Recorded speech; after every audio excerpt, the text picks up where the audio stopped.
Hi everyone. I just wanted to come on here because I felt like Spirit was pushing me to bring a message forward about something that I'm not really exactly sure how to put into words. So I'm just going to let it be channeled through me. Basically, what was coming through for me to share is that there's this misunderstanding that if you are in a abusive relationship, that there is no love, there's no care. And the message that was coming through is that there is both. It is both a toxic and unhealthy environment, and at the same time there is love and care in a sense.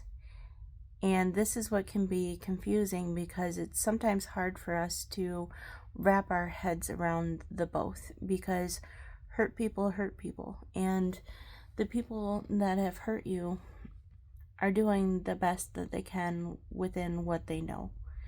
And there's oftentimes guilt, shame, insecurities that are at the root of why they're acting and behaving the way that they are. And that isn't necessarily anything that has to do with you.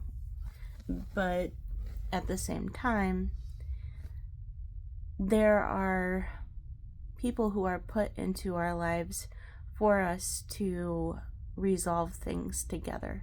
We have karmic contracts. We came here trying to learn and grow and break generational curses so that the collective consciousness can get to a point where we are all more healed and connected with the divine, with the creator that has created all things. And for us to get there, there's family dynamics, there is shadows, there are wounds that need to be addressed, that need to be healed. These are sometimes painful when they're healing.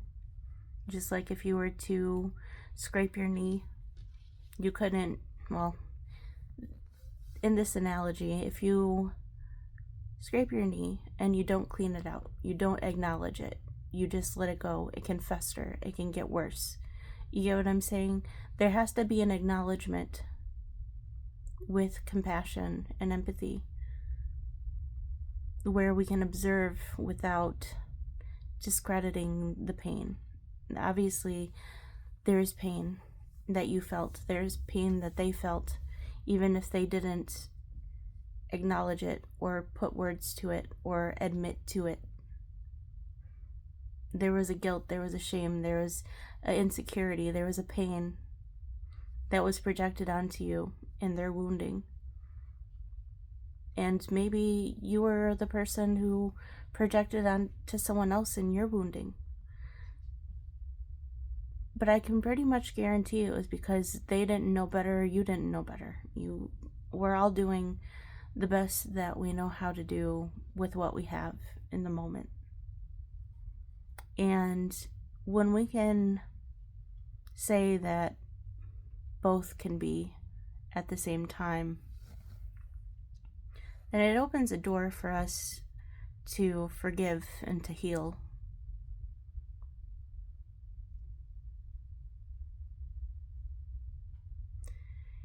And I'm not saying this because I want you to go back and forgive the person who has hurt you or has maybe even put your life in danger or anything of that nature. I'm saying this because you deserve to know that you deserve love. And you deserve healthy love. And even though you allowed yourself to be loved in a way that you didn't deserve, it doesn't mean that you can't cultivate a reality where you are loved and healthy, way that you do deserve. Sometimes when we experience something that we don't deserve, it shows us what we do deserve. So that's what I have for you guys tonight. And I hope this message reaches whoever it was meant for. Thank you.